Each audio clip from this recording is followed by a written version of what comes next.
Bapak Ibu sekalian, rahmat itu di Quran dan juga dalam hadis setidaknya punya 3 makna utama.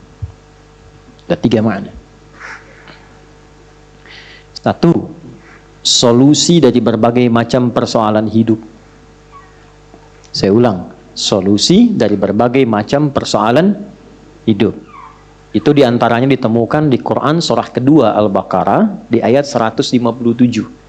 Nah, munculnya ayat 157 ini ada keterkaitan dengan 155 dan 156. Persoalannya di 155, sabarnya 156, solusinya 157.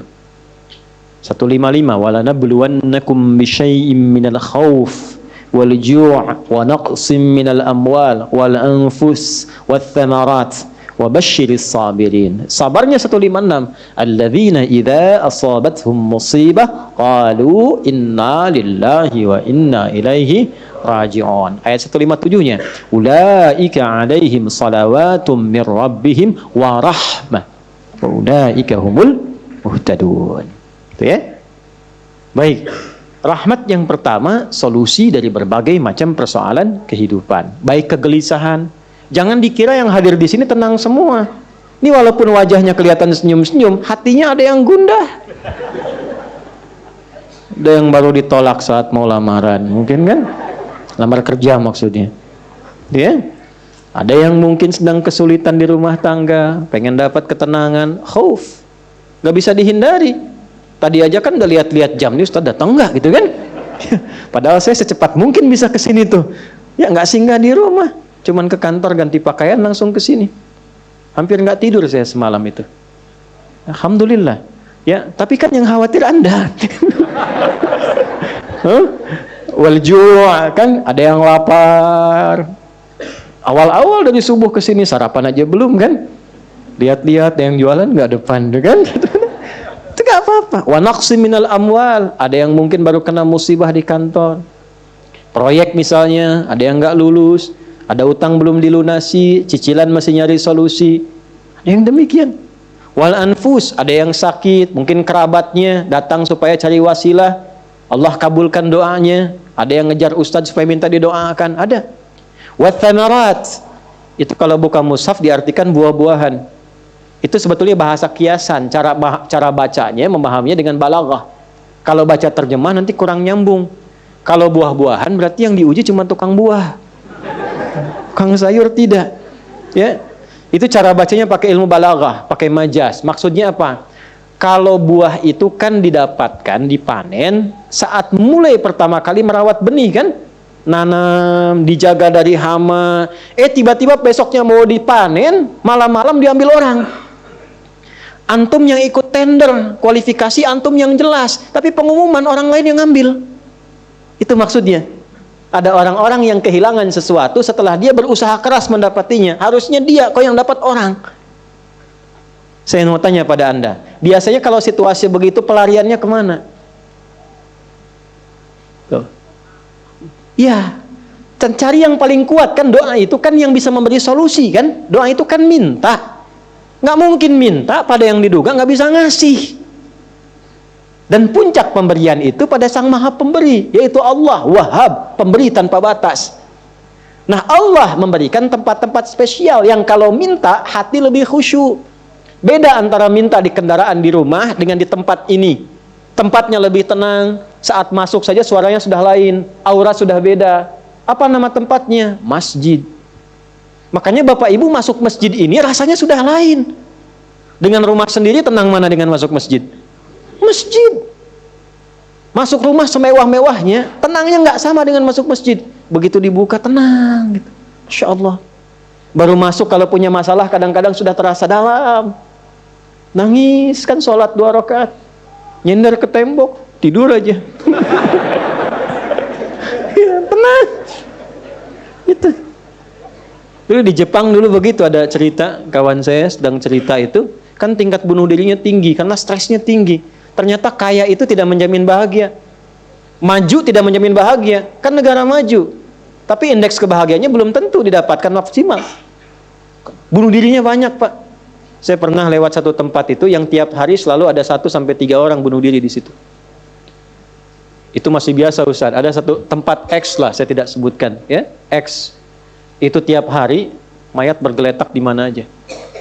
Sampai akhirnya wali kotanya punya ide, tapi ini nggak harus ditiru. Nyari solusi yang belum kedapati. Dibikin satu tempat di lokalisasi.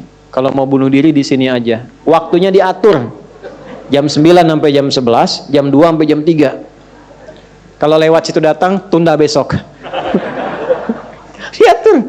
Ya. Ini kisah nyata, satu kali ada orang kemudian pengen datang ke situ ketemu sama orang Islam. Mau kemana Pak? Bahasa kita lah, bunuh diri katanya. Jam berapa? Jam 1. Ini kan belum. Belum. Ikut saya aja dulu. Takut terlambat nih. Bener. Takut terlambat. Nanti kalau Anda merasa rugi, saya ganti apapun itu. Akhirnya ikut. Begitu ikut dibawa ke masjid, ya Allah. Dibawa ke masjid. Itu cuma duduk tunggu di luar, sedang ada pengajian. Duduk, begitu masuk, duduk ketiduran. Tidur, selesai pengajian, dilihat lagi sama yang muslim ini. Kok enak banget tidurnya. Ya kan? Tidurnya mau dibangunin gak enak, sampai lewat lah batas bunuh diri itu. Karena lewat gak enak, dibangunkan, bangun katanya, wah bangun kan. Begitu bangun, minta maaf lah si muslim, saya minta maaf betul-betul karena melihat Anda begitu nikmat tidurnya, saya tidak mampu membangunkan Anda. Ini sudah lewat jam bunuh diri katanya. Tapi menariknya kata orang ini, nggak apa-apa. Ini tempat apa katanya? Tempat apa? Ini masjid. Kenapa? Saya itu ingin bunuh diri karena saya sudah berhari-hari nggak bisa tidur. Jadi dia menyimpulkan kalau bunuh diri itu udah mati, udah tidur aja. Gitu, saking nggak bisa tidurnya. Tapi kok bisa di tempat ini bisa tidur? Dia belum kenal jamaah An-Nur.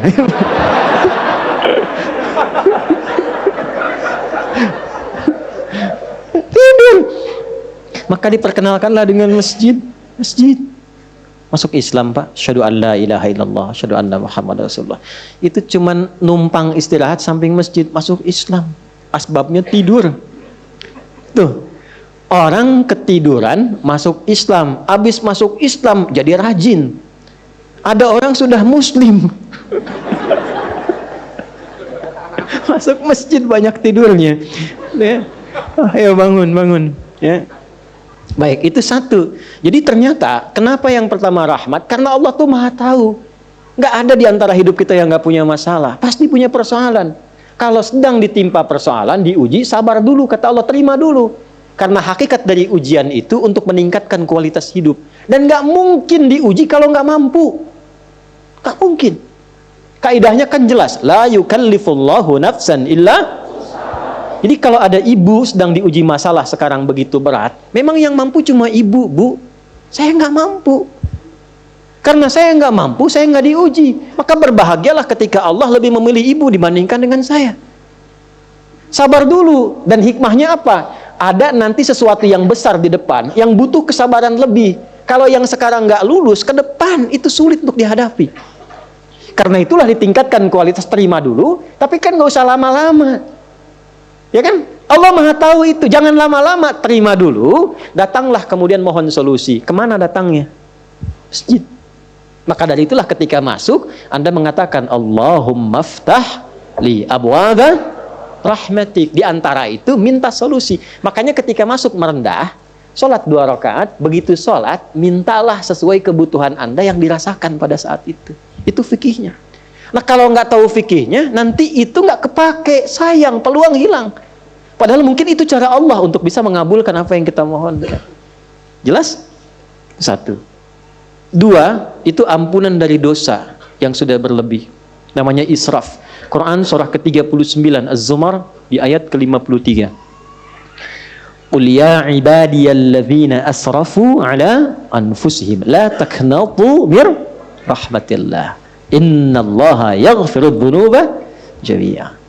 Duhai hambaku, tuh masih disebut hamba. Siapa di antara kita di sini yang merasa tidak punya dosa? Boleh angkat tangan.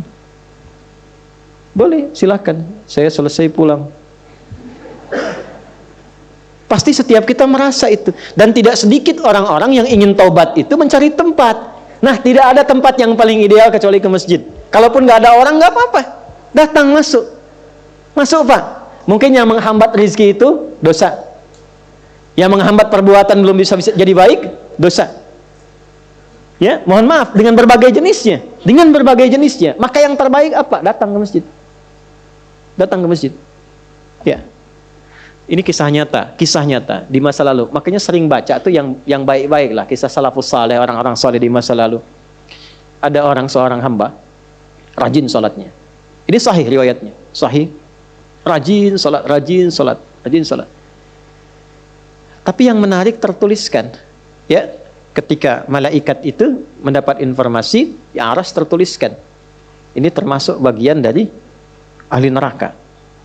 Tapi salat. Perhatikan ya, perhatikan. Ini nanti terkait juga dengan hadis, kalau Anda baca Al-Arba'in, nomor hadis yang keempat itu. Ya, terkait dengan bab takdir. Bagaimana kemudian ikhtiar seorang hamba itu, ya, menjadikan ia berubah dari salah menjadi soleh. Dan sangat dicintai oleh Allah. Oke? Maka apa yang terjadi? Bapak Ibu sekalian, ketiba kemudian, si malaikat itu, ini kisah sahih yang sampai, lalu menyampaikan, kasihan pada orang ini, kok kelihatannya ibadah, tapi tertulis ahli neraka. Maka disampaikan dengan cara yang Allahu a'lam, apakah menyamar atau bagaimana, tuliskan, kamu kok terus-terusan sholat, padahal belum tentu baik di mata Allah, belum tentu menjadi bagian ahli surga. Perhatikan jawabannya, tujuan saya sholat ini bukan karena surga atau neraka. Tujuan sholat ini bukan karena saya dipandang baik atau buruk, tapi tujuan sholat ini saya ingin mengagungkan Allah Subhanahu wa ta'ala. Perhatikan. Dan nanti ini menjadi cara bagi seseorang yang ingin bertobat. Jadi kalau ingin bertobat, tobatnya ingin benar, carilah perhatian Allah. Yang penting ridha Allah. Terus saja tobat sampai merasakan kenikmatan tersambung dengan Allah. Itu maksudnya. Jadi begitu keluar kalimat itu yang mengguncang arsy, itu yang dijadikan oleh Allah pelajaran bahkan pada alam malaikat untuk mengenal bagaimana rahmat Allah itu diberikan. Mudah bagi Allah membuka, merubah, memutar, mudah. Tapi Allah ingin memberikan pelajaran bahkan di alam malaikat bagaimana kasih Allah diberikan. Begitu kalimat itu muncul, apa yang terjadi? Maka berubahlah di arsy namanya menjadi ahli surga. Ini riwayat sahih. Berubah menjadi apa? Ahli surga. Padahal Allah tuh maha mengetahui, gampang aja tinggal dirubah ahli surga, tidak. Tapi Allah ingin memberikan informasi bahkan di alam langit kepada para malaikat betapa tingginya rahmat Allah memberi kesempatan pada setiap hambanya untuk kembali kepada Allah dalam kebaikan. Dan itu disebut hamba. Disebut hamba. Karena itu Allah begitu mencintai ketika ada pelaku maksiat, dia pengen taubat, itu begitu dicintai dan statusnya naik lebih tinggi. Ini yang menyebabkan ayat ini turun. Qul ya ibadiyalladzina asrafu ala anfusihim.